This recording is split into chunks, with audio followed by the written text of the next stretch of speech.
Olá, pessoal, bom dia. Muito bom dia, professora Vivian. Nós vamos hoje estudar nacionalidade. Vamos chegando. Vamos entrando, que nós vamos hoje tirar todas as dúvidas sobre nacionalidade. Bom dia, Edson. Tudo bem com vocês? Estão me vendo bem? Me ouvem bem? Samira, Jean, tudo certo com som e imagem, pessoal? Confirmem para mim, por favor. Matheus, bom dia, Edson. Sim, tudo certinho? Oi, Fernanda, bom dia. Todo mundo já está aí com o material em mãos? Nós vamos estudar hoje um estudo guiado, né? Thales, Luiz, estão com o material em mãos aí para acompanharem, gente? Bom dia. Bom dia, Matheus. Bom dia, Valentim. Bora, gente. Meu objetivo, né, de marcar essa live antes de disponibilizar o material foi para que não ficasse um estudo solto. A gente tem hoje aí milhões de lives, nem damos conta de acompanhar, não é verdade? Mas aí eu queria que vocês tivessem um objetivo, que era ler o texto, pedir, não é? Jânio, Tárcio, para que vocês fizessem a leitura antes. Então vocês já vêm sabendo que vai ser tratado. Vou trazer aqui algumas questões jurisprudenciais, chamar a atenção para aquilo que as bancas gostam mais de cobrar sobre o tema. E em outro momento eu vou convidá-los para resolvermos questões para vocês verificarem se essa forma de estudar foi boa, se ajudou, se foi efetiva. Então vamos lá? Então, gente, quando nós vamos tratar de nacionalidade, é um direito fundamental, está na nossa Constituição no artigo 12 e é um direito de primeira geração. É um direito que se encaixa na categoria dos direitos civis e políticos. Então, o primeiro ponto, quando você está estudando, né, é saber do que se trata, não é? André, Valquíria, Milena, sejam bem-vindos. Então, primeiro você localiza o seu estudo. Nacionalidade é um direito fundamental de primeira geração, também está previsto em documentos internacionais, que é um estudo diferente, mas é bom dizer, não é? Aline, bom dia. E quando a gente vai, se você tem que desenvolver o tema em uma redação, em uma prova dissertativa, em uma prova oral, tenha uma preocupação aqui de deixar claro que a nacionalidade ela está relacionada a um dos elementos do Estado. Então, o que é um Estado? Um Estado é um povo localizado em um determinado território sob um poder soberano, né? Então, o povo é o elemento humano do Estado e a nacionalidade está ligada ao conceito de povo. É isso aí, ó. Vamos aproveitar o tempo disponível, né? A Má vai cozinhar e vai ouvir a live, então tá valendo. Quem está aí fazendo alguma outra atividade pode revisar depois, mas eu acho que está nos fazendo falta esse contato, né? Então eu não quis só gravar um vídeo sobre nacionalidade, eu quis convidá-los para a gente vir estudar juntos, porque às vezes está faltando aí essa força, não é? E coloquem aí para mim os corações para eu ver que está tudo bem, que não travou, que vocês continuam aí. Posso continuar? Tudo certo? Bom dia, Thiago, Gabriel, Vitor. Eu que agradeço a disponibilidade e o tempo de vocês. Acho que é o que a gente está tendo de mais valioso, né? Uma briga aí a todo tempo pela nossa atenção. Então, que seja um tempo produtivo e útil aqui para vocês, tá bom? Então, pessoal, quando a gente fala de nacionalidade, estamos falando de povo, do elemento humano. Obrigada, Fernandinha. É um prazer tê-los aqui. E não podemos confundir esse conceito de povo, que denota esse vínculo jurídico-político, é o que me faz ter direitos e deveres perante um Estado, com outros conceitos. Então, povo não é sinônimo de nação, porque nação são pessoas unidas por um vínculo cultural, histórico. Falam a mesma língua, têm os mesmos costumes, mas vejam que hoje não existe mais uma nação brasileira. Nós temos várias nações dentro do território brasileiro. Então, não utilizem o termo nação, tá? Tecnicamente não é correto. Se eu quero falar de brasileiros natos e naturalizados, que termo eu vou usar? Povo. O povo brasileiro é formado pelos natos e naturalizados. Ah, professora, posso usar também população? Não posso. Por quê, gente? Porque população é um conceito mais amplo. É um conceito numérico, é uma estatística. Quando eu falo da população brasileira, eu estou falando de todas as pessoas que estejam em território brasileiro em determinado momento. Então é amplo demais. Não nos serve aqui. O estrangeiro não tem vínculo jurídico, político com o Brasil, tá? E cidadania já é um termo mais restrito, né? Porque, aliás, depende do sentido, né? Mas eu posso tomar como cidadão só quem exerce direitos políticos, ou posso pensar no cidadão como o brasileiro em termos gerais, mas é bom evitar o uso do termo, a menos que você explique bem, né, em que sentido está sendo utilizado. E naturalidade é o simples local de nascimento, né? Então, eu sou natural de Diamantina, Minas Gerais. É de onde eu estou aqui falando com vocês. A terra de JK, vocês conhecem? Já teve aí um carnaval muito bom, né? Quando eu falo que eu sou de Diamantina, todo mundo vem me dizer: professora, já passei carnaval em Diamantina.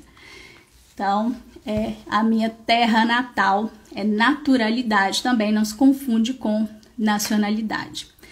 Como os países são soberanos, cada um define as suas regras sobre nacionalidade. Então, onde que isso está no nosso país? No artigo 12 da nossa Constituição, né? E antes de entrarmos no artigo, uma distinção importante: a nacionalidade, ela pode ser originária, primária, de primeiro grau, que é uma nacionalidade que depende de um fato natural, que é o nascimento, não depende de um requerimento do interessado. E a nacionalidade derivada, secundária, de segundo grau, essa sim depende de uma manifestação de vontade, normalmente acontece por um processo, que é o processo de naturalização, né? Então, o que vocês precisam guardar aí para provas? No artigo 12, inciso 1º, nós temos um rol, que é um rol taxativo.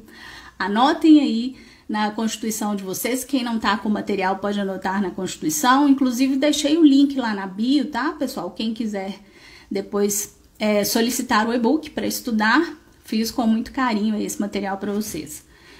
Então, no inciso 1º, a gente tem um rol fechado. O que significa isso? A lei não pode ampliar as hipóteses, elas já estão previstas na Constituição. Então, para ser brasileiro nato, tem que se encaixar em uma dessas hipóteses, não é? Patrícia, Rafael, Jefferson. O que está previsto então, gente? Quais critérios a gente utiliza? Nós não temos um critério único, não é, Malu? A gente tem um critério, a gente pode dizer que o Brasil adota critério misto, e basicamente são dois: o ius soli, que é o critério do solo, do território, e o ius sanguinis, que é o critério do sangue, da hereditariedade. E eu posso dizer também, não é, Carol, que a gente adota em regra o ius soli. Então, atenção, no seu artigo 12, inciso 1º, você pode escrever que essa é a nossa regra. Eu jamais poderei dizer que o Brasil adota critério único para a concessão de nacionalidade originária. Mas eu posso dizer que ele adota como regra, até coloquei aqui uma questão para vocês esses dias sobre isso, a nossa regra é o critério do solo. Então, qual é a regra? Nasceu em solo brasileiro, é brasileiro nato. Mas essa regra tem exceção, como toda boa regra, né? Tem exceção. Então, o que nos diz o texto constitucional, gente? Artigo 12, inciso 1º, a linha A. São brasileiros natos os nascidos na República Federativa do Brasil, ainda que de pais estrangeiros, desde que estes não estejam a serviço de seu país. O que é bom a gente colocar aí nessa linha para nos lembrar que às vezes não fica muito claro e as questões cobram. Gente, para eu aplicar a exceção, pai e mãe precisam ser estrangeiros, não é? Então, se a questão te diz que tem um brasileiro envolvido, eu já não aplico a exceção. Se é um estrangeiro casado com uma brasileira, eu não aplico essa exceção. Pai e mãe precisam ser estrangeiros e aí basta que um deles esteja a serviço de seu país. Aí aqui tem outra pegadinha. Qual é, pessoal? Se a questão te disser que ele está a serviço de um outro país, então a questão te diz que é um francês, é um casal francês, e o pai está a serviço da Alemanha. Eu não aplico a regra, porque a Alemanha não é o seu país. A França é que é o seu país. Então, não vale. Ou se a questão nos diz que esse estrangeiro ele está a serviço de uma organização internacional, como a ONU, também não poderei aplicar a exceção. Então, o filho vai ser nato.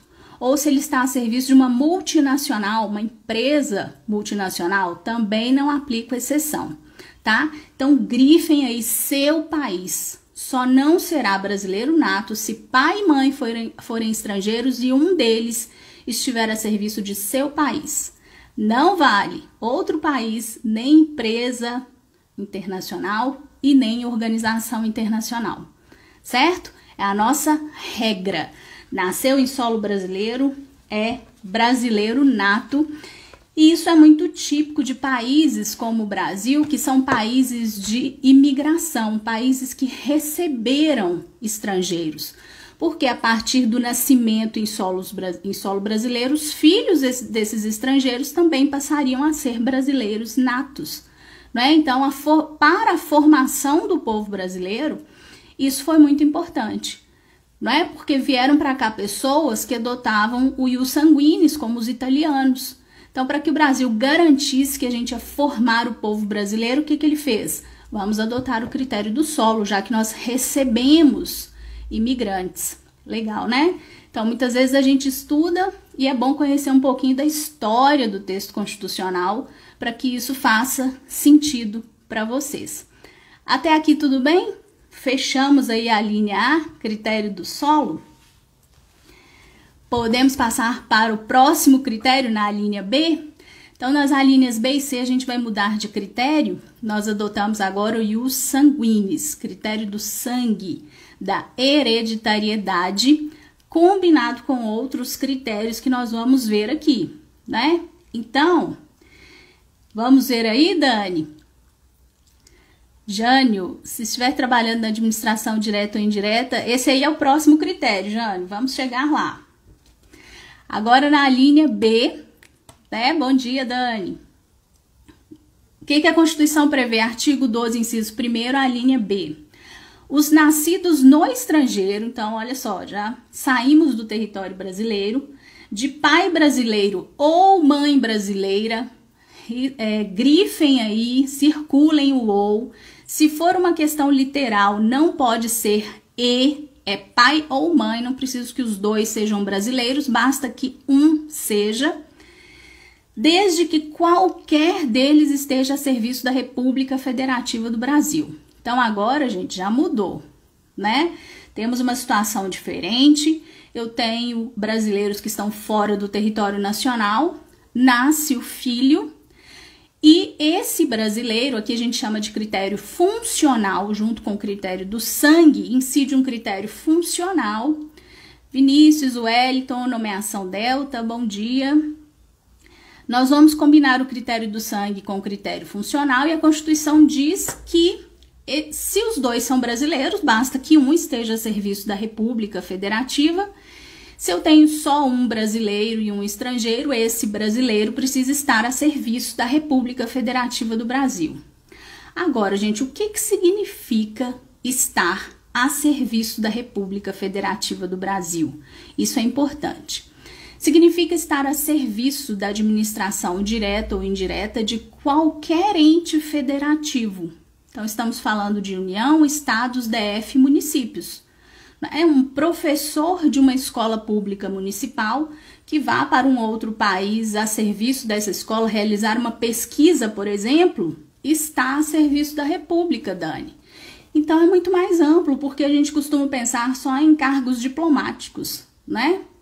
Então pensem que basta estar a serviço, estou falando de serviço público, tá?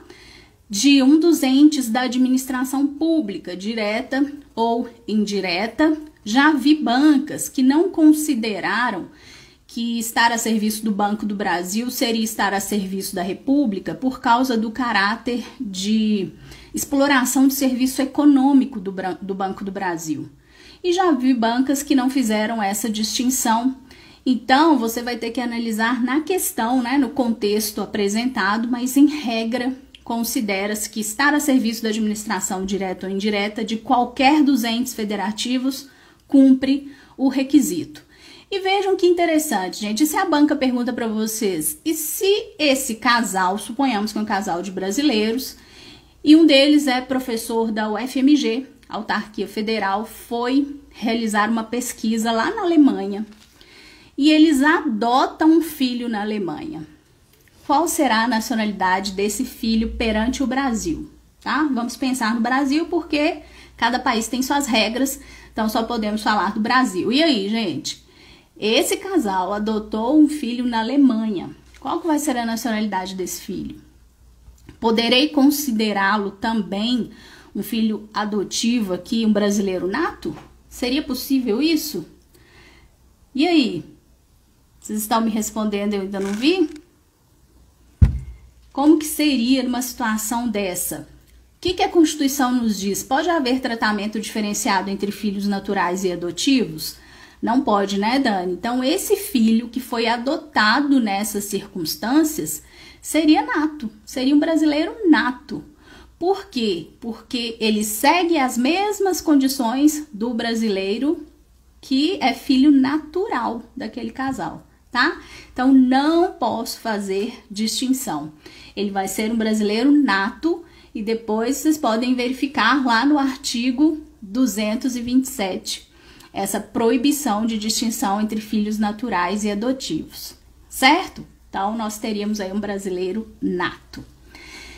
Agora, a linha C, gente, é a mais cobrada pelas bancas, porque ela tem algumas peculiaridades, principalmente ela sofreu alterações e um erro terrível na Emenda Constitucional de Revisão número 3, em 94, e ela combina também o critério do sangue, o ius sanguinis, com outros dois critérios. Temos duas hipóteses na linha C. Então, já destaca no seu estudo, porque aí do inciso primeiro ela costuma ser a mais cobrada, tá bom? O que ela nos diz? Que também será brasileiro nato, né? Os filhos, aqueles que são nascidos no estrangeiro, de pai brasileiro ou mãe brasileira. Primeira hipótese, desde que sejam registrados em repartição brasileira competente, passa um risco aí para você separar. Essa é a primeira hipótese. Estou falando de filho de brasileiro do mesmo jeito, basta que um seja brasileiro. E esse brasileiro vai registrar o seu filho normalmente no consulado. Se não tem consulado no local, na embaixada tem uma repartição consular, o registro é feito ali. Feito o registro, aquele filho passa a ser brasileiro nato. Então, o que eu tenho aqui? Os sanguíneos mais registro na repartição competente. E vejam que interessante, não temos prazo para esse registro. Não temos prazo. Então, enquanto o filho é menor e eles morarem no estrangeiro, os pais podem fazer esse registro. E se o filho for maior, se tiver aí 50, 60 anos e continuar morando no estrangeiro, ele mesmo, né, pode fazer o seu registro. Então, isso é muito interessante, porque a Constituição não estipulou um prazo. Quando essa pessoa quiser, se ela continua a residir no estrangeiro, ela poderá fazer esse registro na repartição brasileira competente e será brasileira nata, tá? Agora, vamos imaginar que esse registro, por algum motivo, não foi feito. Vamos pegar lá o meu exemplo.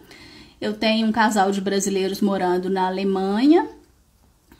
Não, vamos mudar o exemplo, porque esse não está a serviço da República Federativa do Brasil, tá bom? Vamos colocar aqui que eu tenho um casal de brasileiros morando na Alemanha, o filho nasceu, por algum motivo eles não fizeram registro, ou vamos imaginar que a Alemanha adotou o critério do solo, aquele filho já tinha uma nacionalidade. Só que essa família decide um dia morar no Brasil, não tendo feito o registro do filho.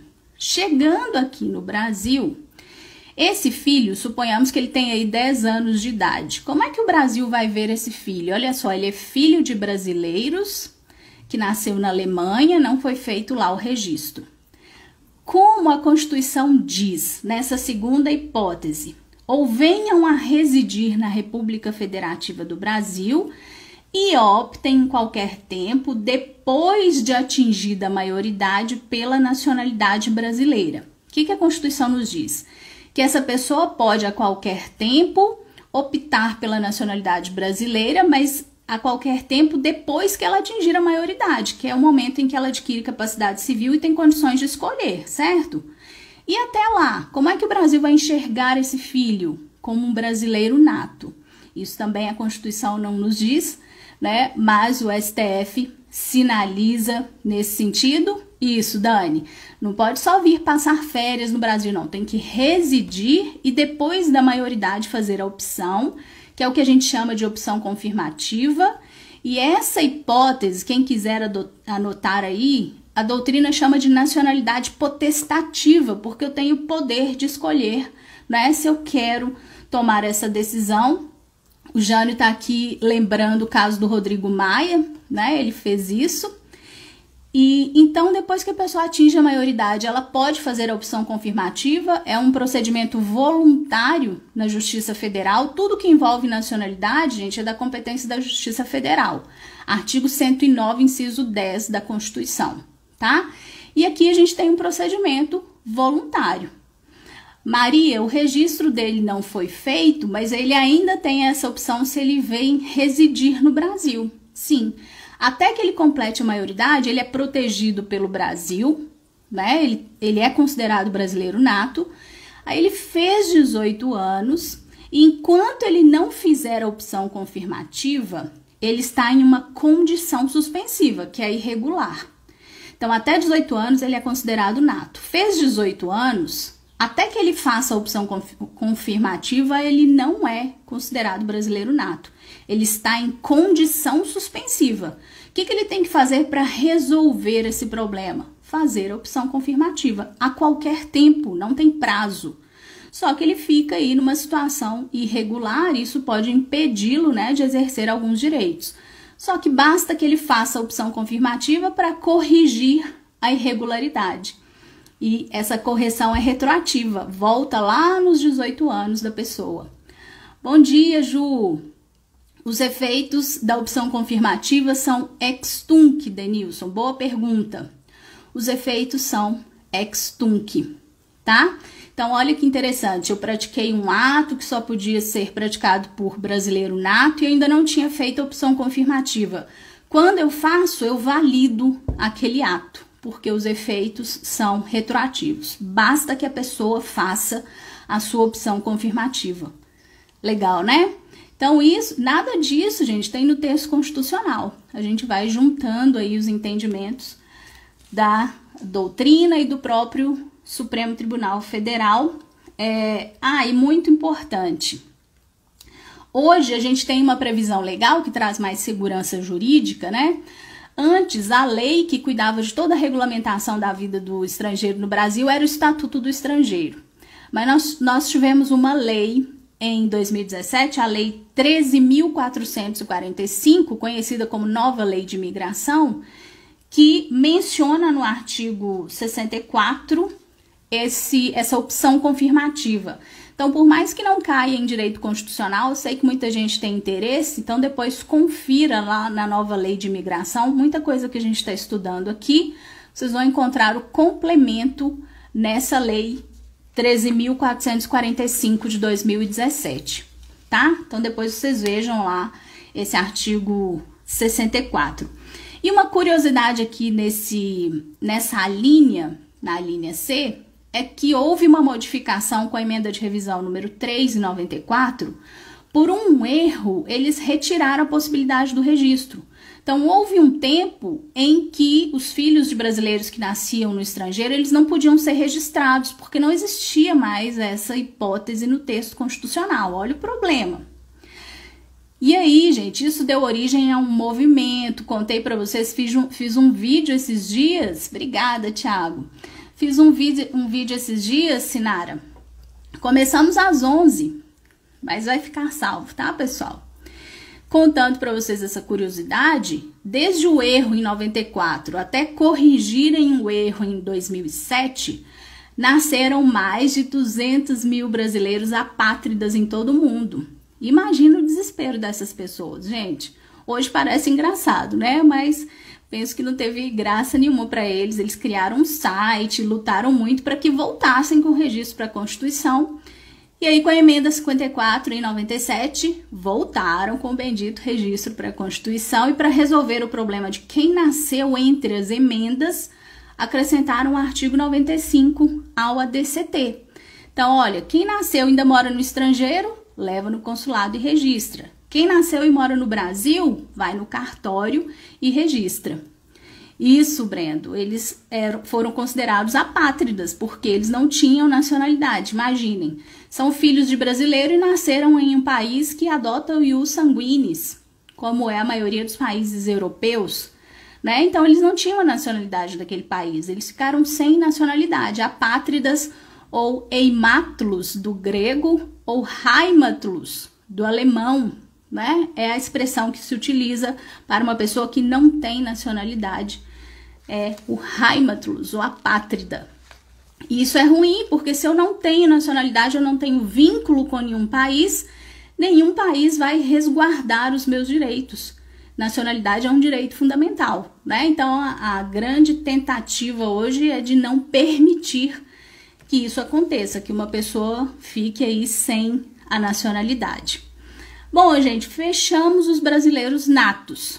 Tudo certo até aqui? Artigo 12, inciso 1º, ok. Eu quero que terminada a nossa aula, Joyce, vocês possam ir lá no edital e colocar um ok em nacionalidade, né? Que significa primeira leitura feita, já conheço aqui um pouco do tema. Tudo bem até então? Podemos passar para os naturalizados? Os naturalizados estão no artigo 12, inciso 2º da nossa Constituição. Em regra, o que acontece aqui no Brasil é um processo de naturalização. Já tivemos aí o que era chamado de naturalização tácita ou grande naturalização, momentos em que o Brasil queria formar o seu povo e ele concedeu naturalização. Olha isso, gente. Tivemos isso na Carta de 1824 e na Constituição de 1891. Na de 24, para os portugueses que estavam aqui na data da independência, o Brasil concedeu a naturalização brasileira. E já na Constituição de 1891, na republicana, o que a Constituição trouxe? Quem estava aqui na data da proclamação da República, se não se manifestar contrariamente, passa a ser considerado brasileiro naturalizado. Olha que legal. Então, nós tínhamos muitos estrangeiros aqui, o Brasil queria formar o povo brasileiro. O que ele fez? Se você não disser que não quer, você vai passar a ser considerado um brasileiro naturalizado. Então, naquele momento foi importante para formar o povo brasileiro, especialmente por uma questão política, não é? Para que essas pessoas pudessem exercer direitos políticos aqui no nosso país. Isso nunca mais aconteceu, tá? Hoje a naturalização ela tem que ser expressa. O que isso significa? Ela depende de manifestação de vontade do interessado, de um requerimento. Como que isso acontece no Brasil, gente? Por um processo de naturalização. E esse processo, ele tem uma parte administrativa e uma parte judicial. Então, lá no Ministério da Justiça, inicia-se um processo, eles exigem uma série de documentos, né? E passada a fase administrativa, estando tudo ok com o processo administrativo, é feita uma audiência na Justiça Federal e um juiz federal, depois de fazer uma entrevista com a pessoa, que é até emocionante, né? Eles levam a família, ele recebe das mãos do juiz federal um certificado de naturalização. A partir desse momento, a pessoa está naturalizada. é quando se conclui o processo de naturalização, né? Como eu disse para vocês, competência aqui da Justiça Federal, conforme previsão do artigo 109, inciso 10. E nós temos, então, a naturalização é expressa e ela se divide em duas espécies.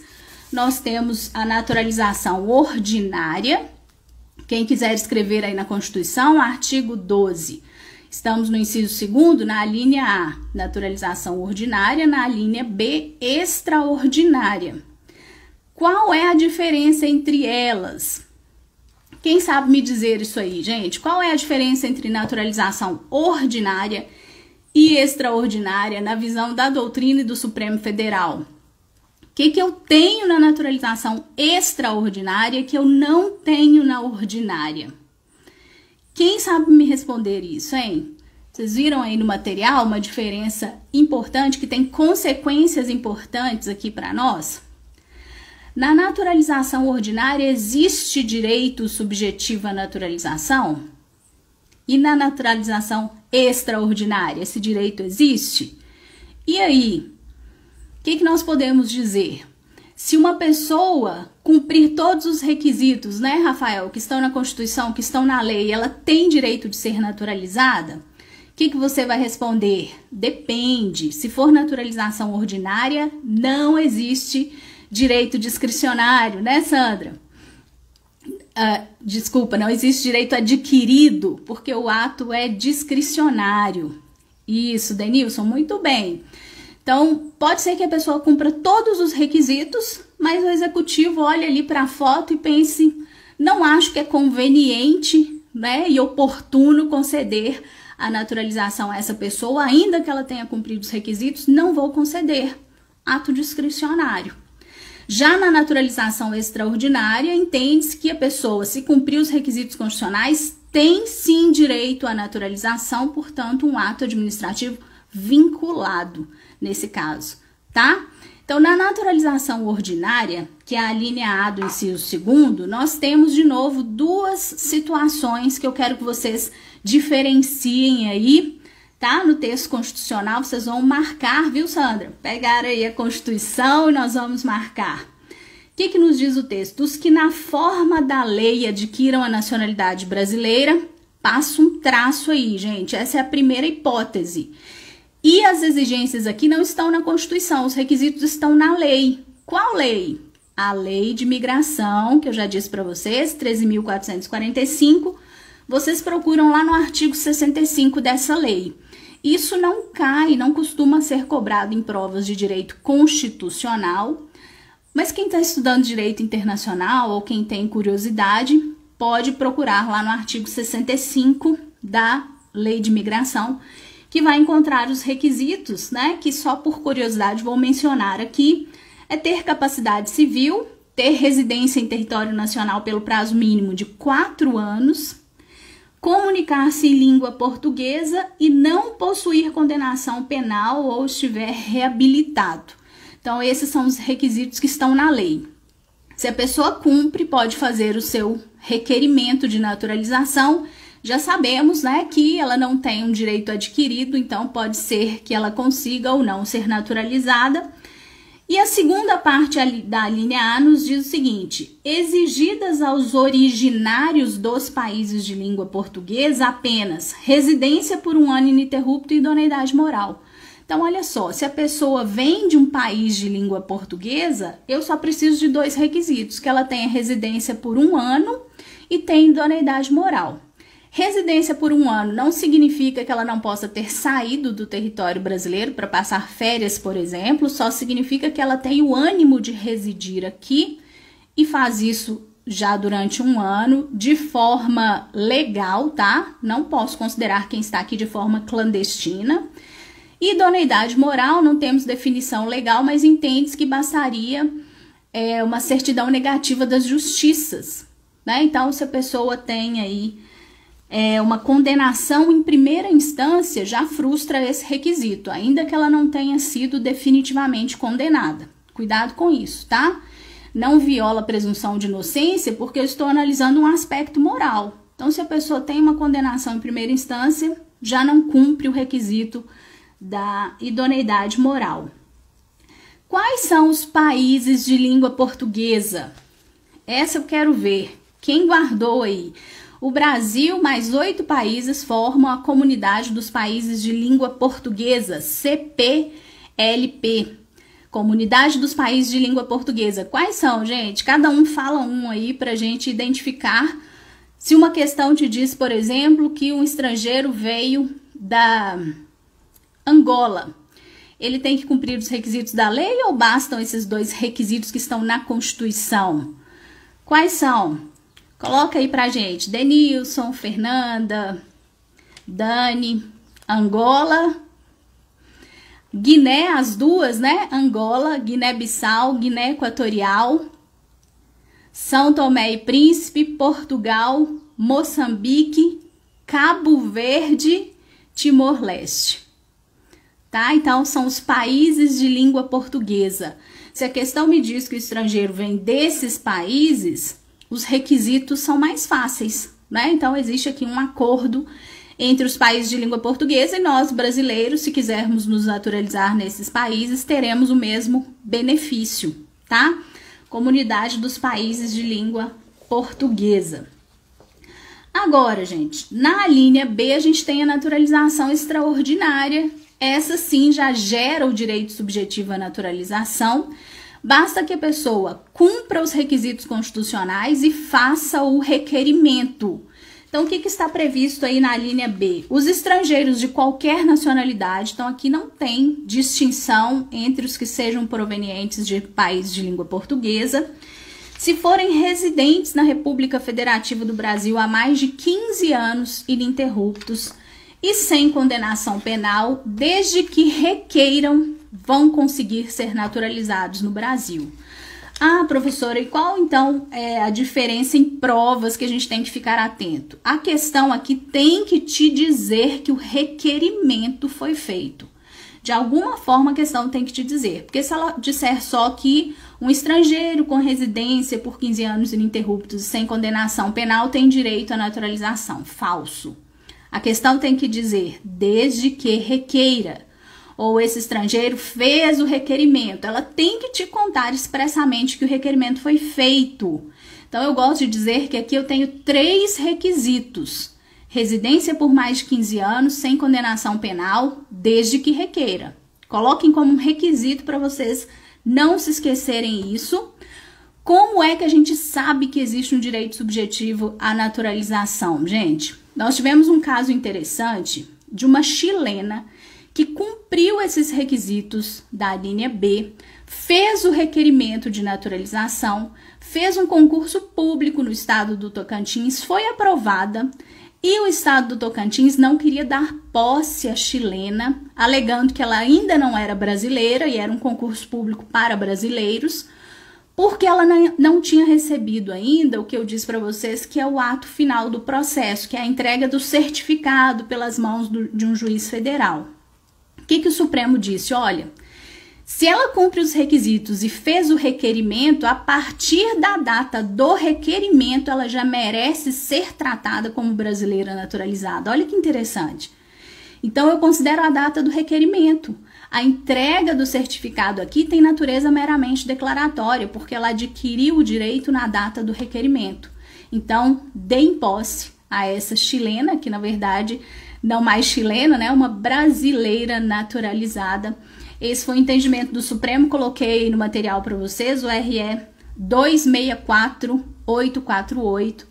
Então, recurso extraordinário 264848, importante para nos mostrar aí a visão do STF sobre o tema, né? Gente, cuidado, muita pegadinha de prova vai dizer que existe opção de naturalização pelo casamento e os matrimônios. O Brasil não adota esse critério de naturalização, então é falso, tá? Para nós, no Brasil, não existe possibilidade dessa naturalização através de casamento, como existe em outros países, certo? Então, fechamos também brasileiros naturalizados. Tudo certo? Tudo ok até aqui? Alguma dúvida? Quem tiver dúvida pode colocar aí para a gente passar adiante, senão nós seguimos. E aí, pessoal? Mandem aí os corações, me digam se está tudo ok para passarmos a figura do português equiparado. Tranquilo? Estão aí, gente? Mandem aí coraçõezinhos, me respondam. Estou vendo aí agora os coraçõezinhos de vocês. Ótimo. Então, vou considerar que está tudo bem e vamos seguir. Lá no artigo 12, Rafael, lá na nova lei de imigração, eles têm algumas previsões que podem facilitar a naturalização. Então, artigo 65 e seguintes, depois você acompanhe lá que eles reduzem prazo para quem prestar serviço relevante, tem algumas possibilidades nesse sentido, tá? Então, coloquei até para vocês aí no material algumas dessas possibilidades, é só seguir a sequência lá da nova lei de imigração, tá, Rafael, que você vai encontrar. Mas o casamento não é uma delas, tá? Prestar serviço relevante pode diminuir o tempo que se exige de residência no país. Que bom, gente. Obrigada, Maria. Rucardi, muito obrigada. Então, vamos à figura do português equiparado, que está no artigo 12, inciso 1º. E aqui, gente, não é caso de naturalização. Então, eu peço os alunos para escreverem assim, ó, quase nacionalidade. A doutrina chama isso que acontece, essa previsão do parágrafo 1º, de quase nacionalidade. E percebam que ela não vale para originários de países de língua portuguesa. Ela é muito específica, ela é para portugueses. Então, aqui o acordo é só entre Brasil e Portugal. Diz a Constituição que aos portugueses com residência permanente no país, se houver reciprocidade em favor de brasileiros, serão atribuídos os direitos inerentes ao brasileiro, salvo os casos previstos nessa Constituição. Primeira pergunta: eles vão ter os mesmos direitos de um brasileiro nato ou de um naturalizado? E aí, gente, eu posso dizer para vocês, e anotem aí, que são os mesmos direitos de um brasileiro naturalizado. Como que a gente sabe? A gente sabe porque antes da emenda constitucional de revisão número 3, de 94, estava escrito aqui brasileiro nato. Veio a emenda e tirou a palavra nato. Então, o que a Constituição quer sinalizar? Que nós vamos equiparar esse português a um brasileiro naturalizado, não a um brasileiro nato. Então, o português, ele continua sendo português, ele é estrangeiro, foi uma das perguntas que eu fiz ontem, né, que seria respondida na live, e tem todos os direitos de um brasileiro naturalizado, inclusive direitos políticos. Só que esse português, ele tem que escolher se ele vai exercer direitos políticos no Brasil ou em Portugal, ele não vai conseguir exercer nos dois países.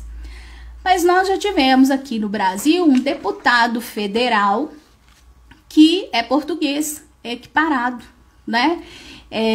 O José Lourenço, pela Bahia, pelo estado da Bahia. Então, ele não pode, obviamente, ocupar um cargo privativo de brasileiro nato, mas ele pode exercer todos os direitos do naturalizado. O Jânio está nos lembrando, muito bem lembrado aqui, viu, Jânio? Que é o princípio da reciprocidade, a cláusula do ut des, em latim. Quem pode escrever aí para nós, por favor, para quem está sem material, colocar aí nas suas anotações, né? Às vezes aparecem questões. Cláusula do ut des. É a cláusula da reciprocidade. O Brasil só faz isso para o português se Portugal fizer a mesma coisa para o brasileiro. E atualmente essa reciprocidade existe? Sim. Porque Brasil e Portugal, em 2001, firmaram um tratado internacional que, quem quiser ler, é bem legal, é o decreto 3927 de 2001, que explica como isso vai acontecer, tá? Essa equiparação de direitos está no decreto 3927 de 2001. Essa regra não é automática, então se o português quiser essa equiparação ou se o brasileiro quiser lá em Portugal, tem que fazer o requerimento e o Estado aceitar o pedido de equiparação, tá certo? Então, não se esqueçam que é uma situação diferente daqueles que são originários de países de língua portuguesa.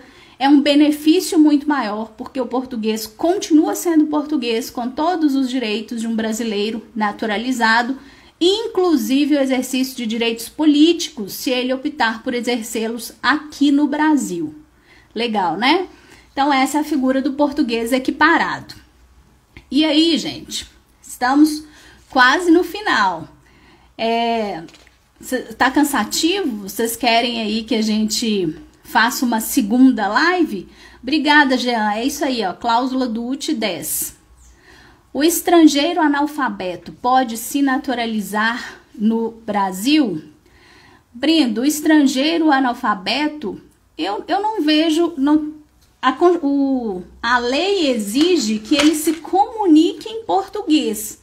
Ela não fala expressamente, né, de alfabetização.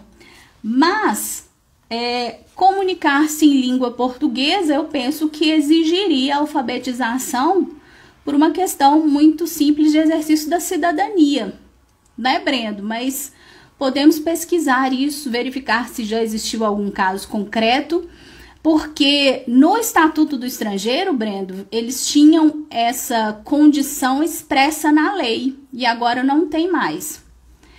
Aí, ó, a Má que estava cozinhando quando começou a live já está almoçando e a gente ainda está aqui. Se vocês acharem cansativo, a gente faz uma segunda live, tá? Para finalizarmos o tema. O que vocês acham? Sigo ou vamos para uma segunda live? Rafael está perguntando se existe naturalização provisória do estrangeiro que tem filho menor de 10 anos. Rafael, não encontrei essa possibilidade mais porque isso tinha previsão no Estatuto do Estrangeiro e não está na nova lei de imigração, né? Como eles dizem que a nova lei de imigração revogou o Estatuto do Estrangeiro, eu entendo que não existe mais, tá? Porque seria uma hipótese que não tem mais a previsão legal como tinha antes, certo? Então, tínhamos esses casos aí, né, de naturalização provisória que não foi repetido na nova lei de imigração. Então, gente, falamos até agora dos brasileiros natos, dos naturalizados, da figura aí do português equiparado, né? E vou continuar aqui, então, quem puder continuar comigo, senão a gente quebra o raciocínio, depois fica pior para voltar, tá bom? A Constituição nos diz que, em regra, eu não posso ter tratamento diferenciado entre natos e naturalizados, porque isso violaria o princípio da isonomia, salvo nos casos previstos na própria Constituição. E a Constituição só prevê 4 hipóteses de tratamento diferenciado entre um nato e um naturalizado. Então, cuidado com isso. Em regra, não pode haver tratamento diferenciado. Se você está fazendo uma prova da banca CESP, SEBRASP, que te diz não se admite o tratamento diferenciado entre natos e naturalizados, ponto. Essa questão está certa ou errada? Me contem, gente. Vocês se deparam com uma questão dessa na prova da banca CESP, SEBRASP. Não é possível tratamento diferenciado entre natos e naturalizados, ponto. Essa questão está? E aí, o que vocês marcariam? Certo ou errado? É uma questão de certo ou errado. Tem que marcar certo ou errado. O que vocês marcariam aí? É verdade dizer isso? Está correto dizer que eu nunca posso estabelecer, né? Ou que não posso estabelecer e ponto? Estaria o quê? Incorreto, né? Estaria errado. Por quê? Como que eu faço para a questão ficar certa? Como que teria que vir na questão? Em regra não se admite o tratamento diferenciado entre natos e naturalizados, salvo nos casos previstos na própria Constituição. A lei não pode ampliar hipótese, tratados internacionais não podem ampliar hipótese, são só os casos previstos na Constituição. E quais são esses casos? O primeiro deles, o mais famoso, o que mais cai em prova, são os cargos privativos de brasileiros natos, é o mp3.com, não é? Então, a gente guarda de um lado os cargos relacionados à linha sucessória do presidente e do vice, e de outro, cargos relacionados à segurança e defesa do Estado. Então, presidente e vice-presidente da República precisam ser brasileiros natos. E quem pode substituí-los também tem que ser nato. Então, quem vem aí na linha sucessória? presidente da Câmara, presidente do Senado e presidente do Supremo. Só que quanto aos ministros do Supremo, para ser ministro tem que ser nato, não é só o presidente da casa. Não é porque são só 11 ministros.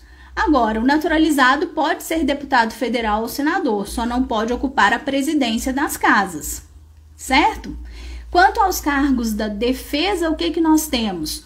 Os cargos da carreira diplomática, os oficiais das Forças Armadas, estamos falando de Exército, Marinha e Aeronáutica. Muito cuidado, porque não são todos os cargos, são os cargos do oficialato das Forças Armadas. E os policiais militares estaduais não entram aqui. Gente, muita atenção. Se você está fazendo uma prova de direito constitucional que te pergunta se policial militar estadual, se o cargo é privativo de brasileiro nato, não. Os alunos do CFO brigam comigo, né? Porque está no edital. Eu não quero saber do edital. Eu estou perguntando segundo o texto constitucional.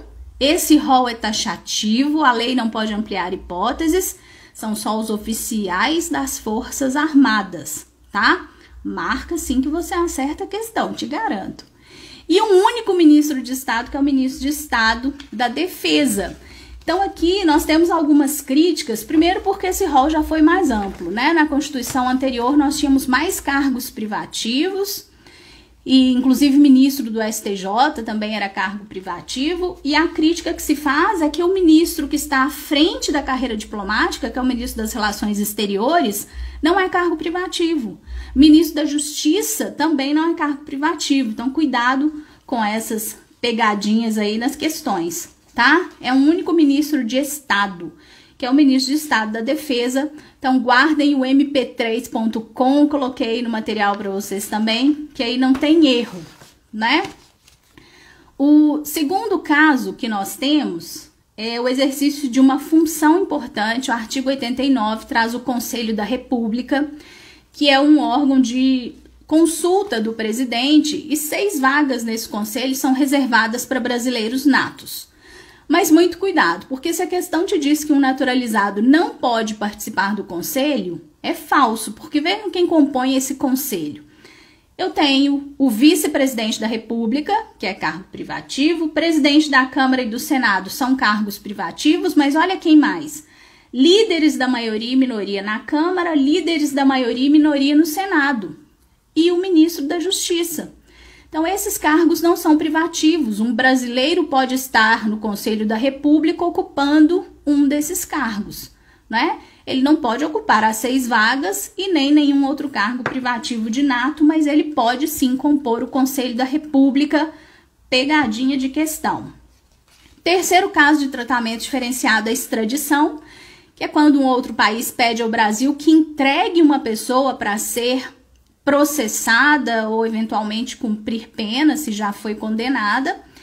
E o que a Constituição nos diz? Isso está lá no artigo 5º, no inciso 51, que nenhum brasileiro será extraditado, salvo o naturalizado em caso de crime comum que ele praticou antes da naturalização, ou de comprovado envolvimento em tráfico ilícito de entorpecentes e drogas afins na forma da lei. Então, qual é a conclusão que a gente chega?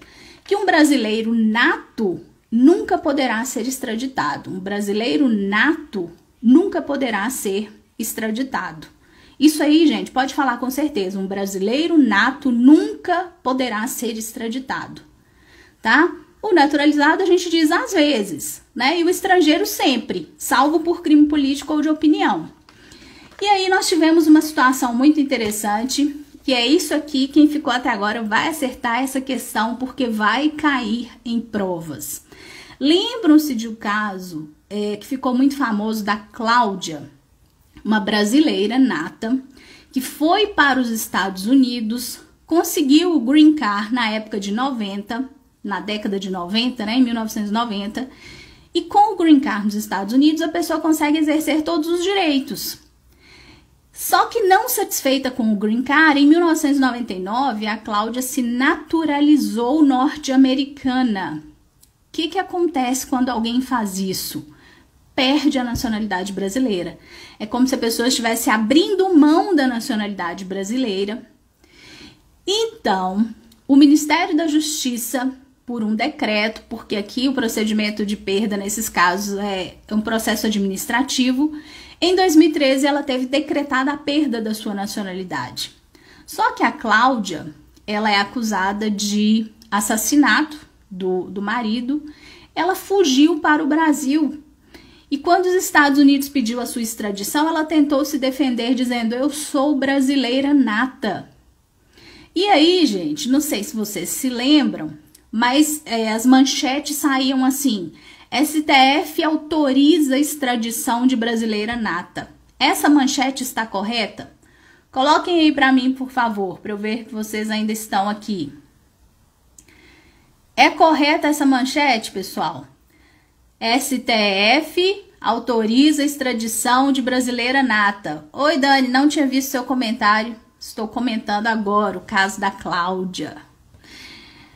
E isso, gente, do mesmo jeito que as manchetes, inclusive do Conjura, essa manchete, tá? Então, é de um site jurídico. Tá errado, porque o que aconteceu? Primeiro, o Supremo reconheceu a perda da nacionalidade dela, então não é mais uma brasileira nata, uma estrangeira, né? É uma naturalizada norte-americana, que inclusive fez um juramento de não ter vínculo com nenhum outro país. Quando ela se naturalizou nos Estados Unidos, ela abriu mão da nacionalidade brasileira. Exatamente, Jane. Então, ela perdeu a nacionalidade brasileira, não se encaixou nas exceções e, por isso, ela pode ser extraditada. Não é porque ela, perante o Brasil, era uma estrangeira que praticou um crime comum. Então, qual foi a única exigência que o Brasil fez? A que ele faz em todo caso. Ele fez uma condição, porque nos Estados Unidos a gente tem prisão perpétua e pena de morte, que são penas que o Brasil não aceita. Então, o que ele disse? Extradito. Mas não aceitamos que vocês apliquem a Cláudia nem pena de morte e nem pena de caráter perpétuo, porque são prisões que não são penas que nós não admitimos no Brasil. Então, como qualquer estrangeiro, né, a mesma proteção que qualquer estrangeiro teria, tá? Então, cuidado com essa pegadinha, não caiam. Posso dizer que brasileiro nato nunca será extraditado. Se é mesmo um brasileiro nato, nunca será extraditado. Atenção, estou falando de extradição passiva, que é quando o Brasil recebe o pedido de extradição. Não é extradição ativa, né? Obviamente, que é quando o Brasil pede a outro país que extradite, porque é claro que um brasileiro nato, nesse caso, pode ser extraditado. Se eu pratico um crime aqui e fujo para outro país, o Brasil pode me pedir de volta. Então, estou falando de extradição passiva. Se um outro país requer e o brasileiro é nato, esse brasileiro nato nunca será extraditado. E aí nós temos alguns tratados de cooperação para que esses crimes não fiquem impunes, né? Se o Brasil não vai extraditar, que ele possa punir aqui no nosso território essa pessoa. Quem quiser ver o caso da Cláudia, anota aí, coloquem aí, por favor, nos comentários a extradição 1462. Extradição 1462, quem quiser pesquisar lá no STF, no site do Supremo, extradição 1462 foi esse processo da Cláudia. Oi, Gleidson. A live vai ficar salva, tá? Para quem chegou depois e quiser ver desde o início, vou deixar salva, a menos que eu tenha qualquer problema aqui no Instagram, espero que não. Obrigada, Rafael. Extradição 1462. Depois vocês deem uma olhadinha, que eu acho que ainda tem muito espaço para as bancas cobrarem esse caso, tá bom? Ah, pois é, Gleidson. Que bom.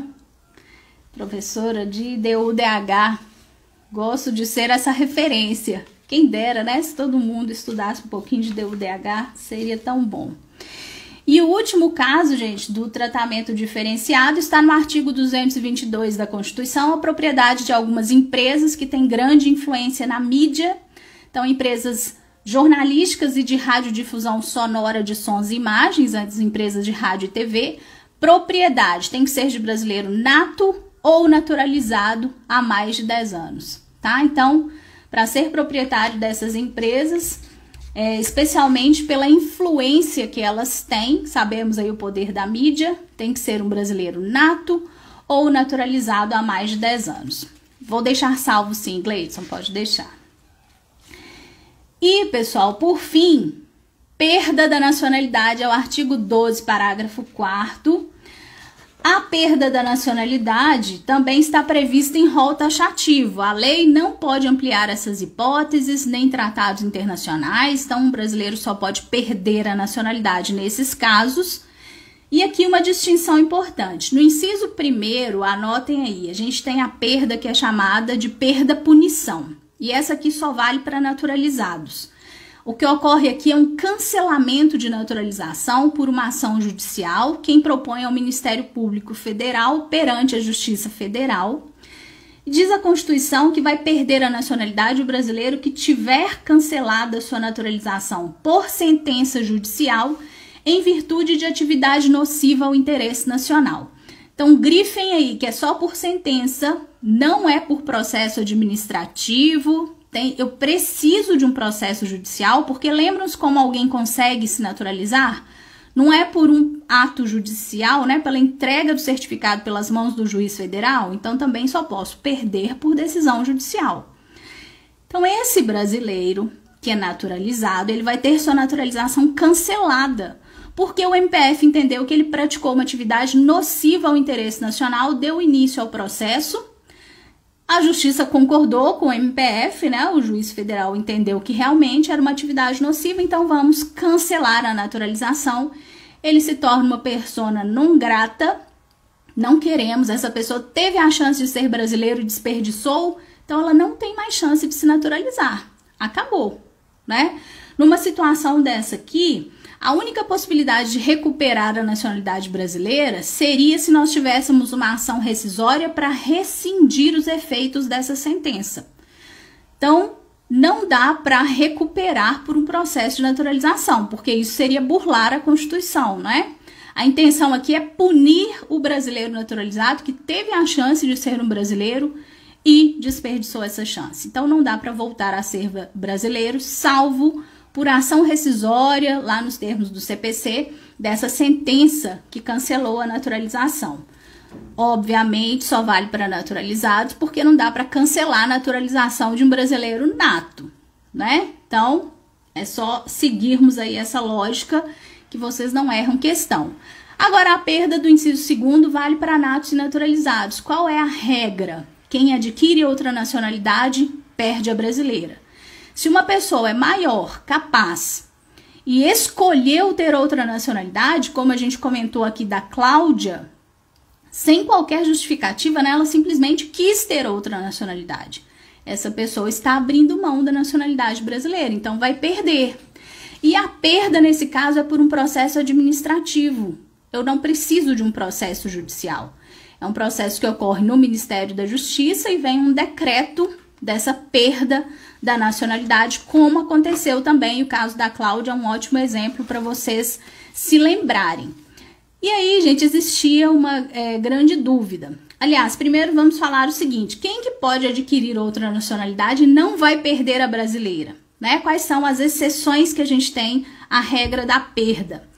A Constituição diz que só não vai perder aquele que tiver o reconhecimento de nacionalidade originária pela lei estrangeira. O que é isso? Eu sou brasileira nata, mas meu avô era italiano, meu pai é italiano. Por um critério originário, que é o do sangue, eu sou reconhecida como italiana nata. Então, eu tenho uma segunda nacionalidade que é originária. Eu sou brasileira, pode ser nata ou naturalizada, e sou italiana nata. Outro país está me reconhecendo de forma originária. Consigo ficar com as duas, ou três, ou quantas forem, porque eu estou recebendo outra nacionalidade originária. Então, consigo acumular, né? Então, isso é muito comum para descendentes de europeus, de países que adotam o critério, né, do ius sanguinis. Consegue acumular nacionalidades. É o polipátrida. É o contrário do apátrida, né? E o segundo caso, se eu comprovar que eu não tive outra nacionalidade originária, eu me naturalizei, mas houve uma imposição de naturalização pela norma estrangeira ao brasileiro residente em estado estrangeiro. Então, eu moro em outro país e a lei estrangeira me obrigou a me naturalizar. Não era a minha vontade, eu fui obrigada a me naturalizar. Por quê? como condição para permanência em seu território ou para exercício dos direitos civis. Tem um exemplo que eu adoro dar, que eu espero que ele ainda se torne realidade. Tem um sonho que eu vou compartilhar com vocês, que é de fazer meu doutorado na Alemanha. Então, imagina um dia, né, o Estado alemão dizendo: Vivian, para você continuar aqui na Alemanha, eles vão falar em alemão e eu vou entender. Você vai ter que se naturalizar alemã para você terminar seu doutorado. Senão, nada feito, pode fazer as malas e voltar para casa. Então, imaginem, gente, é uma imposição. Eu não quero, mas eu preciso terminar o meu doutorado, não é? Então, nesse caso, eu estaria sendo obrigada a me naturalizar. Então, provando isso para o Brasil, eu não perderia a nacionalidade brasileira. E o segundo caso é mais comum, que é para o exercício de direitos civis, como o exercício da profissão. Acontece muito com jogadores de futebol que vão jogar na Europa e para disputar campeonatos europeus, para trabalharem, eles precisam se naturalizar. Ou para pessoas que vão receber uma herança. Nos Estados Unidos tem uma alta taxa de impostos para quem não é naturalizado. Então, se a pessoa comprova, né, que para receber o direito que tem ali, para receber a herança, para exercer o direito, precisa se naturalizar, também consegue cumular a nacionalidade. Se eu aceitaria o quê, Maria? Me naturalizar para terminar meu doutorado? Com certeza. Porque aí não é simplesmente a minha vontade, né? Eu preciso ficar naquele país para terminar o doutorado. Eu iria me naturalizar, explicar ao Brasil que não é a minha vontade, houve uma imposição, então eu conseguiria ficar com as duas nacionalidades, naquele caso, tá? Então é só um exemplo para vocês se lembrarem aí dessa possibilidade, porque a gente só fala dos jogadores de futebol, né? Então tem também essa situação aí, que é condição de permanência no território, o outro estado pode me exigir isso, eu provo para o Brasil, não perco a nacionalidade brasileira. Aí, gente, nós tínhamos aqui um problema que era o seguinte: e se eu perder a nacionalidade? Suponhamos, Maria, que eu tive que me naturalizar na Alemanha, né, para terminar meu doutorado, e o Brasil nem ouviu minha justificativa, decretou a perda da minha nacionalidade. Quando alguém, Natália, tem a perda da sua nacionalidade decretada, porque não se encaixa nas exceções, ou porque o Brasil nem sequer analisou as exceções, essa pessoa consegue recuperar a nacionalidade brasileira? Antes, gente, nós tínhamos aqui a maior polêmica. Alguns autores diziam que sim, outros que não, mas com a nova lei de imigração isso foi resolvido. Confiram lá no artigo 76 da nova lei de imigração.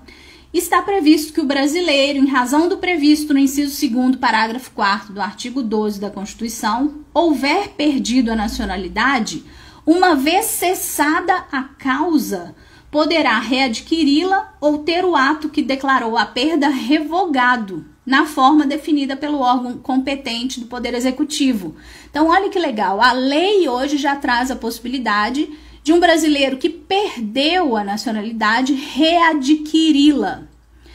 Antes nós tínhamos um decreto muito antigo, que era de 1938, né, que era através de um pedido feito ao ministro da Justiça.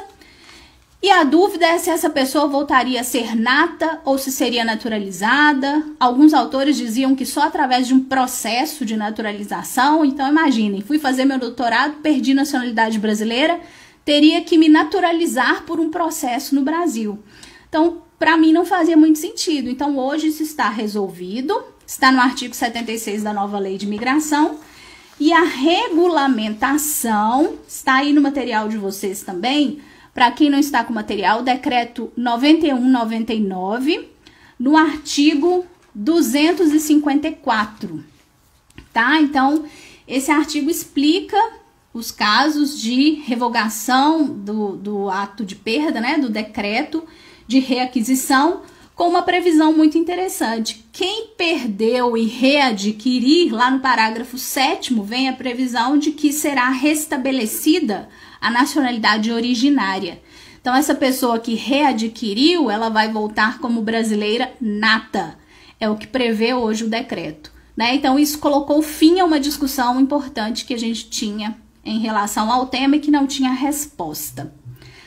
Bom, pessoal, chegamos ao fim do tema nacionalidade. Falamos aqui de todos os tópicos importantes, com algumas previsões aí para as próximas provas, que são temas mais novos. Então, atenção a isso que foi modificado com a nova lei de imigração, né? É sempre uma boa pedida para as provas. André, saudade, gente, que saudade de vocês, né? Quando a gente tinha aí uma aulinha presencial, né, Ju? Ju me assistia, era do online, mas quem não pegou o e-book, Ju, tem um link na minha bio, ou me pede por e-mail, por direct, que eu envio para vocês, tá? E aí nós vamos marcar outros temas, vou enviar material para vocês fazerem a leitura antes, para que seja mais produtivo, você não fique com essa sensação, né, que só assistiu uma livezinha no Instagram. Não, você realmente estudou, viu uma aula, tirou dúvidas, né? Então, ô Ju, nesse e-mail que eu falo da live, eu acrescentei, eu coloquei como anexo a apostila. Confira lá, por favor, se você não recebeu. Se não, me manda mensagem, tá? Agradeço muito a participação de vocês. Vou deixar a live salva para quem chegou depois. Se vocês puderem compartilhar, né, mandem aí para os amigos que estão estudando, para vocês encerrarem as dúvidas sobre nacionalidade. Depois a gente vai marcar o encontro para resolvermos questões sobre nacionalidade. Eu quero testar aí uma outra plataforma, lá no YouTube eu tenho como mostrar o material, aí eu vou convidá-los para a gente fazer um encontro por lá, tá? Conto com a presença e participação de vocês, agradeço o tempo, a atenção, espero que tenha sido útil e qualquer dúvida vocês podem me mandar, tá bom, gente? Quem ainda não está lá no canal do Telegram, convido para participar também, o link está na minha bio, lá eu explico a matéria em áudio, falo de direitos humanos, de direito constitucional, posto questões, então vem participar desse momento aí que tá tão difícil, não vamos ficar isolados, não, vamos estudar juntos, porque isso acaba nos fortalecendo, não é? Então, para mim, como professora, é horrível ficar aqui sem ter com quem falar, para quem explicar, e para vocês eu penso que seja ruim também ficar aí, né, se sentindo sozinho. Então, vamos unir forças para a gente conseguir passar por esse momento difícil. Grande beijo para vocês, fiquem com Deus e até uma próxima live aí. Ah lá, ó, a Mágia tá lavando a louça. Beijo, pessoal. Fiquem com Deus. Muito obrigada pela presença de vocês. Beijo. Tchau, tchau, pessoal.